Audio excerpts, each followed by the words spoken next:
La tiamina en la salud y enfermedad. Resumen. La tiamina es una vitamina hidrosoluble que interviene en varios procesos biológicos, principalmente en el metabolismo de la glucosa. Existen varios factores de riesgo para desarrollar una deficiencia de tiamina, como la malnutrición, el síndrome de realimentación, la cirugía gastrointestinal y el alcoholismo. Recientemente, el papel de la tiamina en pacientes en estado crítico ha cobrado importancia y se ha descubierto que la prevalencia de la deficiencia de tiamina es mayor en pacientes con quemaduras graves, cirugía mayor, shock séptico, enfermedad renal terminal e insuficiencia cardíaca. En adultos, la deficiencia de tiamina se presenta como encefalopatía, beriberi seco, con signos y síntomas neurológicos, o beriberi húmedo, con signos y síntomas cardiovasculares. La deficiencia de tiamina puede diagnosticarse clínicamente y todos los médicos deben ser conscientes de esta enfermedad, especialmente en pacientes con factores de riesgo de deficiencia de tiamina. La administración de suplementos de tiamina debe iniciarse lo antes posible en los pacientes en los que se sospecha una deficiencia. El tratamiento es seguro, barato, sencillo y puede salvar vidas. El diagnóstico se confirma con una respuesta positiva al tratamiento. Función y fuentes. La tiamina, también llamada vitamina B1, interviene en varios procesos biológicos, por lo que es una vitamina importante para el organismo. La carencia de esta vitamina es un problema crítico, porque sigue estando infradiagnosticada y se asocia a una elevada morbilidad y mortalidad. Se han observado tasas de mortalidad cercanas al 20% en pacientes no tratados o tratados inadecuadamente. Y hasta el 85% de los supervivientes pueden desarrollar una afección neurológica irreversible. Aunque el acceso a los alimentos es más fácil hoy en día, la carencia de micronutrientes está muy extendida en los países industrializados y en vías de desarrollo. Una de las principales funciones de la tiamina es actuar como cofactor de enzimas implicadas en la generación de energía y en el metabolismo de la glucosa, como el complejo piruvato deshidrogenasa, la transcetolasa y la alfa-cetoglutarato deshidrogenasa. En consecuencia, la deficiencia de tiamina provoca una disminución de la actividad de estas enzimas, una reducción de la oxidación del piruvato y una acumulación de lactato en el cerebro y la sangre. Todas estas características van acompañadas de una disminución de la producción de trifosfato de adenosina.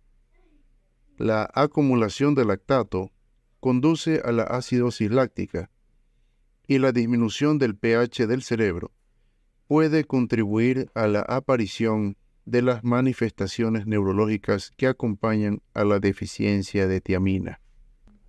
Además, la reducción de la actividad enzimática conduce a una disminución de la síntesis de neurotransmisores, como la acetilcolina y el ácido gamma aminobutírico, lo que puede empeorar aún más la función cerebral.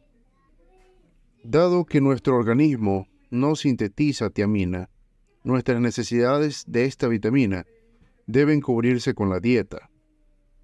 Hay varias fuentes dietéticas de tiamina, como por ejemplo la carne, especialmente los cortes magros de cerdo, las levaduras, los granos, los cereales y otros productos de origen vegetal. La tiamina está presente en los productos vegetales casi en su totalidad, en forma fosforilada, como éster de difosfato de tiamina, también llamado pirofosfato de tiamina, que es la forma activa de la vitamina. Entre los vegetales, las principales fuentes de tiamina son las legumbres, incluidos los guisantes, las lentejas y las papas. A pesar de ello, la cocción prolongada de las verduras, principalmente en agua, puede disminuir considerablemente la disponibilidad de tiamina, ya que es termosensible e hidrosoluble. Las dietas a base de arroz pulido son un factor de riesgo de deficiencia de tiamina porque es una fuente pobre de esta vitamina. Algunos factores interfieren significativamente en la absorción de la tiamina, como el tipo de procesamiento de los alimentos, la ingesta de alcohol, el nivel nutricional de proteínas y folatos y la presencia de factores antitiamínicos en la dieta. La ingesta de alimentos crudos con alto contenido en tiaminasa puede contribuir o incluso ser la causa directa de la deficiencia de tiamina. La tiaminasa también es termolábil y el acto de cocinar estos alimentos reduce considerablemente el riesgo de deficiencia de tiamina. Por otro lado, la ingestión de zumos de cítricos aumenta la disponibilidad de tiamina por su contenido en ácido cítrico y ácido ascórbico. La absorción de tiamina de la dieta se produce en todo el intestino delgado, especialmente en el yeyuno, dependiendo del pH del medio. La absorción está muy disminuida en presencia de pH alcalino y se produce de forma pasiva y activa.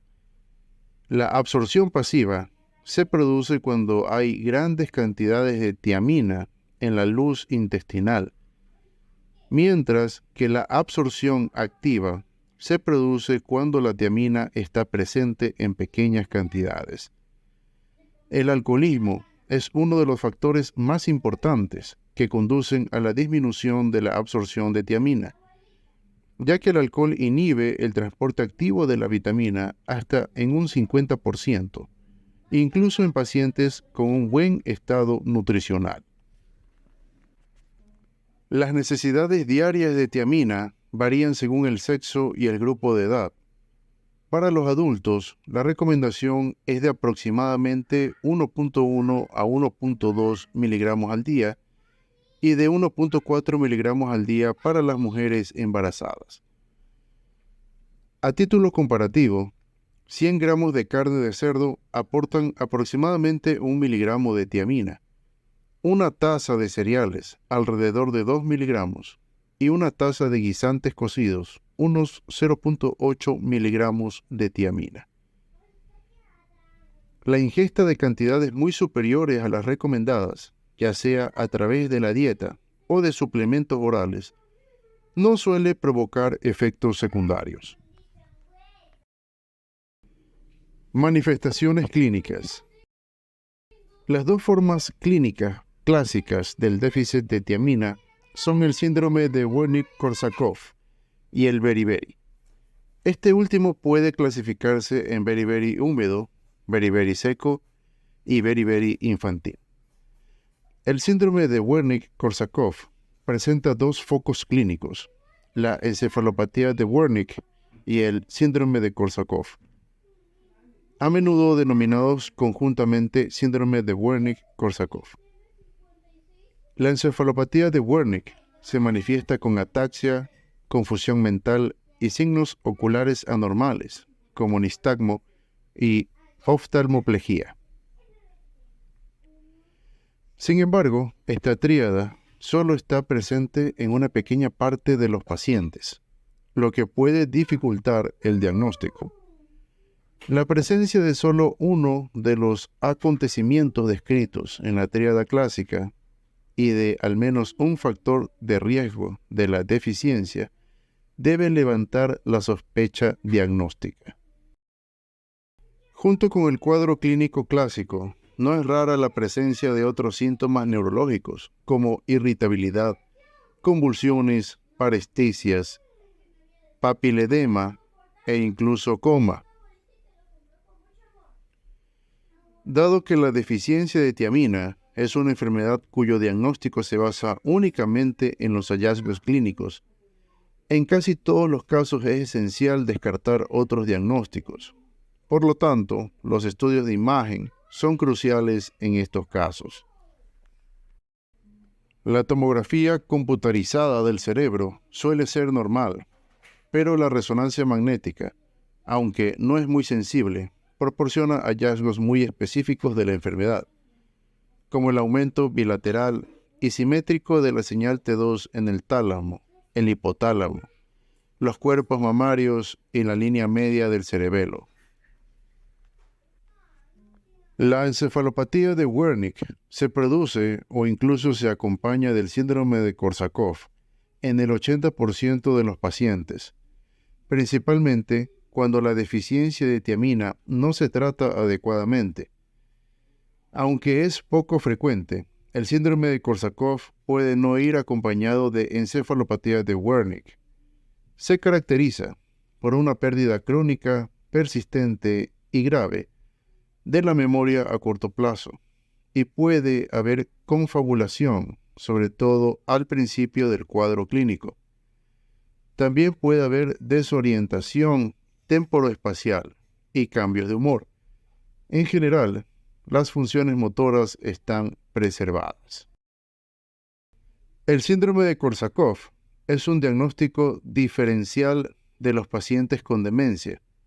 Sin embargo, a menudo se descuida el diagnóstico de este síndrome, lo que conlleva un retraso en el tratamiento y déficits permanentes. A pesar de la falta de respuesta uniforme, la identificación y el tratamiento precoces del síndrome de Korsakoff pueden cambiar la evolución de estos pacientes. En cuanto al beriberi, la forma seca se caracteriza por una polineuropatía periférica, predominantemente distal, relacionada con la sensomotricidad simétrica. El inicio de la afección no suele ser agudo y los pacientes suelen mencionar debilidad en las extremidades inferiores. Algunos casos pueden tener un inicio más rápido e imitar otras parestesias, como el síndrome de Guillain-Barré.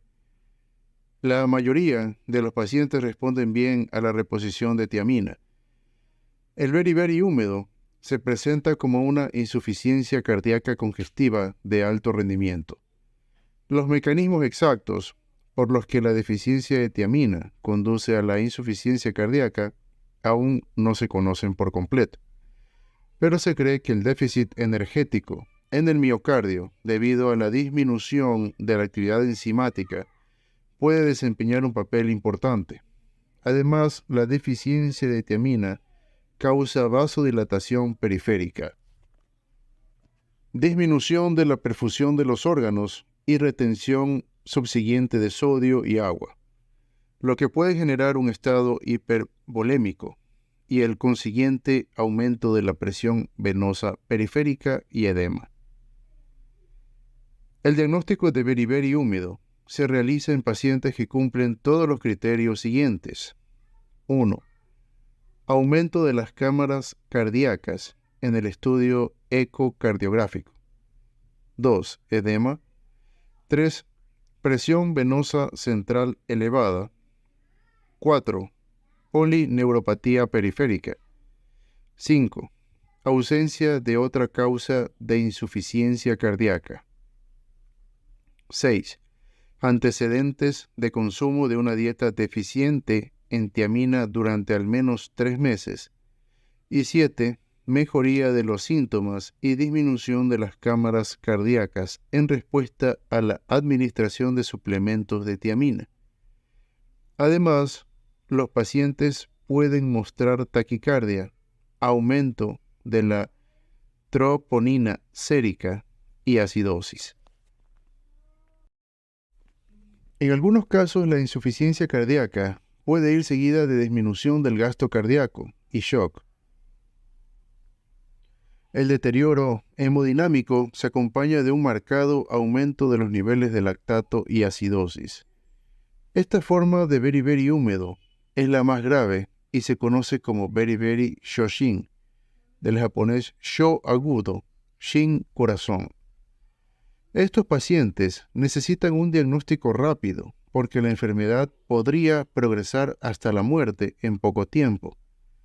En estos pacientes se observan presentaciones clínicas atípicas como hipertensión pulmonar e insuficiencia ventricular derecha.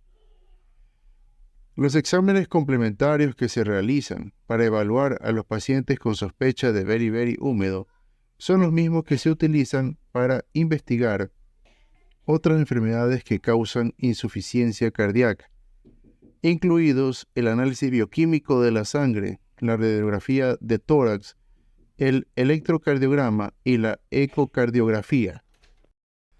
Estos exámenes son útiles para la identificación de la hipertrofia cardíaca, causada por el beriberi y la exclusión de otras causas de insuficiencia cardíaca.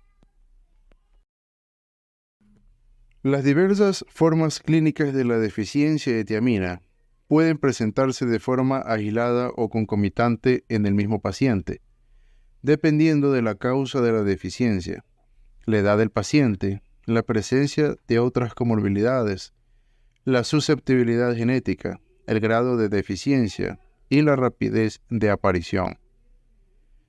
Los asiáticos tienden a manifestar la deficiencia de tiamina más a menudo como beriberi húmedo, mientras que los europeos tienden a desarrollar beriberi seco y encefalopatía de Wernicke. Además, la deficiencia grave de tiamina de aparición rápida suele conducir a la encefalopatía de Wernicke, mientras que la deficiencia de leve a moderada de aparición lenta y prolongada tiende a evolucionar hacia una neuropatía periférica. Diagnóstico. La concentración de tiamina en la sangre no es un parámetro adecuado para evaluar el aporte corporal de tiamina. El mejor método para determinar el estado nutricional de tiamina de un individuo sería a través de métodos indirectos, como la evaluación de la actividad de la transcetolasa en los eritrocitos o la determinación de la concentración de éster de difosfato de tiamina en los eritrocitos mediante cromatografía líquida de alto rendimiento. Sin embargo, estos métodos son caros y rara vez están disponibles en la práctica clínica, y el diagnóstico se suele hacer basándose en el estado clínico del paciente y en la respuesta satisfactoria a la prueba terapéutica. Por lo tanto, es muy importante que los clínicos mantengan una alta sospecha y sean conscientes de los signos y síntomas de la deficiencia de tiamina, especialmente en pacientes con factores de riesgo de deficiencia. El diagnóstico erróneo puede producirse a menudo en urgencias, donde el paciente necesita ser atendido rápidamente y la historia clínica que se realiza en general es bastante concisa. Algunos signos y síntomas de la deficiencia de tiamina se confunden a veces con los de la enfermedad subyacente del paciente. Tratamiento. Los regímenes de tratamiento descritos varían ampliamente y dependen de la causa de la deficiencia de tiamina y de las manifestaciones clínicas de los pacientes. Para el tratamiento del síndrome de Wernicke-Korsakoff en pacientes con alcoholismo, la deficiencia de tiamina debe tratarse con 500 a 1500 miligramos al día, 2 a 3 dosis, mediante inyección intramuscular o vía intravenosa durante 5 días. Tras este periodo inicial, la recomendación es una dosis oral de 300 miligramos al día durante 1 a 2 semanas, seguida de 100 miligramos diarios para mantenimiento. Algunos autores recomiendan que la reposición de tiamina con dosis altas por vía intravenosa se mantenga durante periodos más largos, de hasta 2 meses. Sin embargo, la mayoría de las recomendaciones sugieren periodos iniciales de sustitución parenteral de hasta 1 semana o hasta que mejoren los síntomas. Tras iniciar la reposición, las manifestaciones oculares y la ataxia suelen remitir en cuestión de horas o días, pero la confusión mental puede tardar 2 o 3 semanas en mejorar. Es importante que la reposición inicial de tiamina sea parenteral, porque estos pacientes tienen un déficit significativo de absorción de tiamina. Además, los pacientes con alcoholismo, incluso sin deficiencia clínica, deben recibir siempre tiamina antes de cualquier reposición de glucosa, porque el aporte de glucosa puede aumentar la necesidad de tiamina en un paciente que suele tener una pequeña reserva de la vitamina y precipitar así la aparición de una deficiencia clínica exuberante.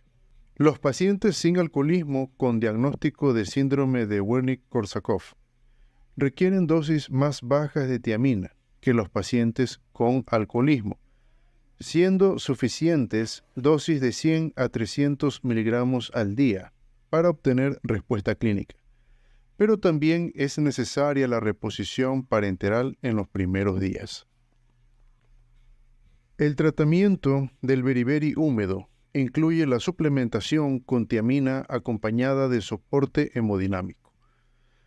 La dosis recomendada para el tratamiento del beriberi húmedo suele ser pequeña y puede administrarse por vía oral.